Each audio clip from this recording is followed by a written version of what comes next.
보수 1위 황교안 권한대행이 살아난 건 모두 문재인 책임이다 라는 목소리가 오늘 정치권에서 튀어나왔는데요. 이 특검 연장 거부로 그 불똥이 지지율 1위를 달리고 있는 유력 후보 문재인 전 대표에게 튀었습니다. 무슨 얘기인지 어떤 논리인지 국민의당 박지원 대표 이렇게 얘기했습니다.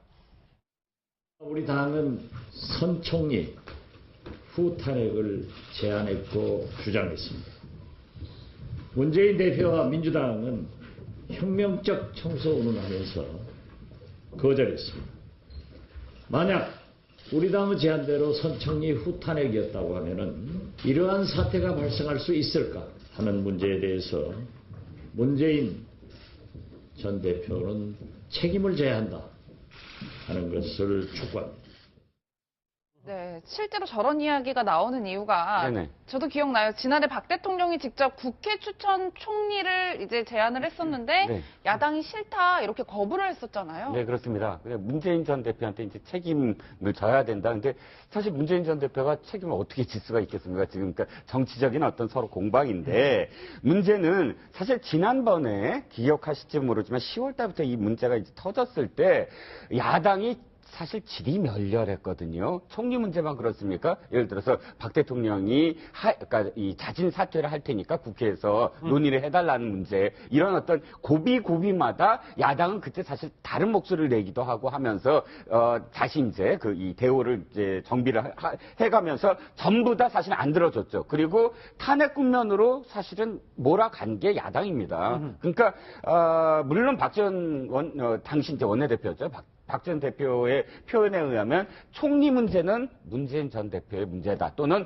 더불어민주당의 문제다라고 할 수는 있겠지만 저는 기억나기에 당시에 야당이 정말 목소리를 계속 같이 하면서 또 야당의 대선 주자들이 목소리를 같이 하면서 이 문제를 잘 대처했다면 지금의 분열 국면까지 왔겠는가. 그런데 어찌됐든 계속 이 탄핵으로만 가고 또 촛불 집회로만 뭐 이렇게 해결을 하려고 하다 보니까 지금의 어떤 분열 국면을 조장한 게 아니냐. 그렇다면 그 책임은 사실 전체 야당이 다 져야 된다. 개인적으로는 그렇게 생각합니다. 이현정 의원님은 박지원 대표의 말처럼 문재인 전 대표에게 오롯이 책임이 있다고 보세요? 뭐 오로지 책임이 있다기보다는 이제 그 당시에 민주당의 어떤 그 태도, 그러니까 이 사태를 풀어나가는 방식, 저는 이런 데 상당히 문제가 있었다고 봅니다. 왜냐하면 당시에도 우리가 이 자리를 통해서 수차례 이야기를 했지만 이 총리의 중요성, 즉 대통령의 권한 정지가 됐을 경우에 총리가 할 수 있는 것들. 자, 그렇게 되면 총리가 만약 여야 추천이라 그러면 사실 야당도 좀 책임을 졌어야 되는 거거든요.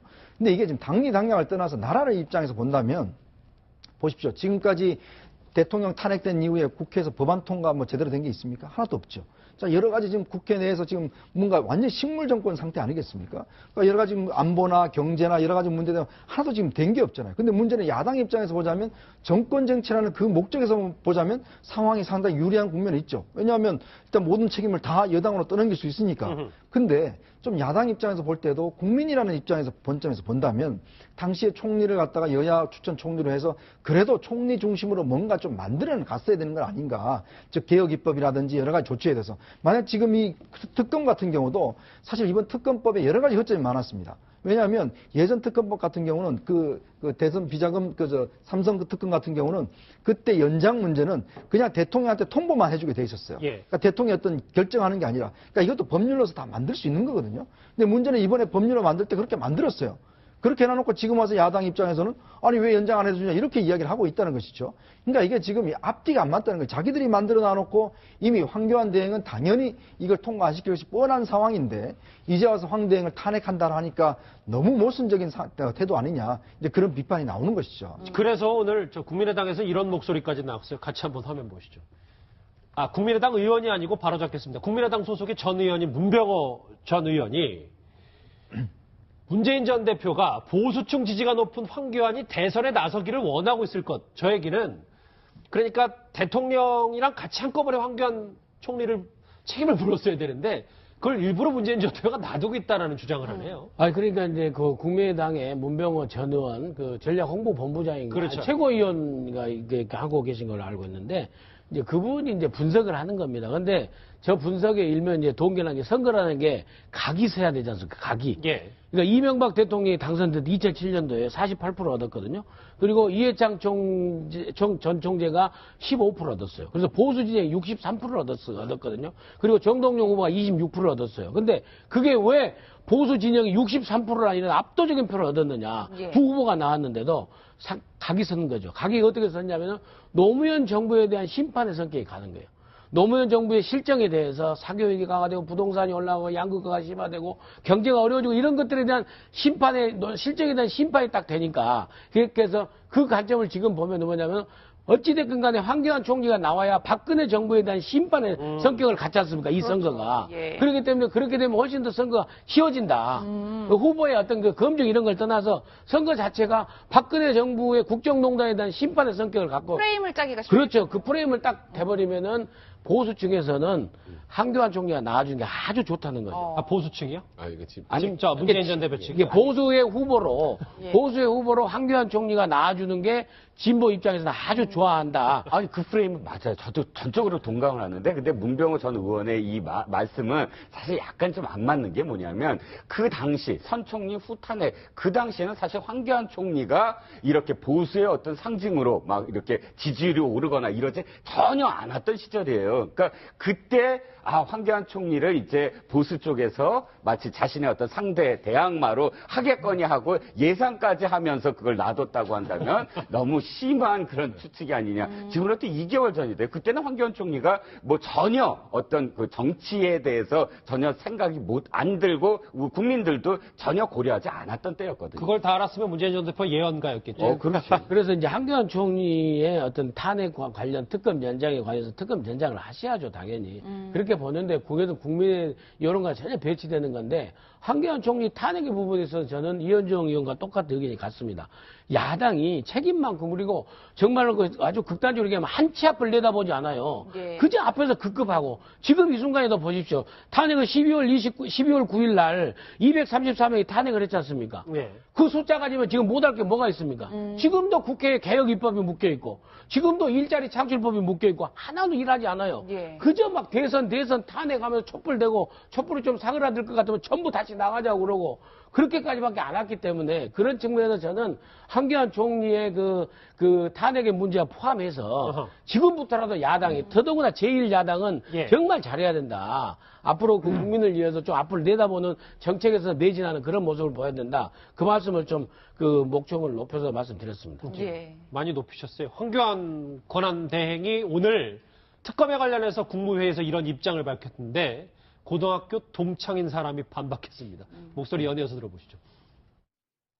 종합적으로 고려하여 오랜 고심 끝에 내린 결정임을 이해해 주시기를 바랍니다. 특검법의 주요 목적과 취지를 달성하였으며 남은 부분에 대해서는 검찰에서 충실하게 수사해 나갈 것이라고 생각합니다. 수구 세력을 등에 업고 대선에 나오거나 아니면 최소한 삼성에게 정관용으로라도 가고 싶다는 속내를 드러낸 것이나 다름없습니다.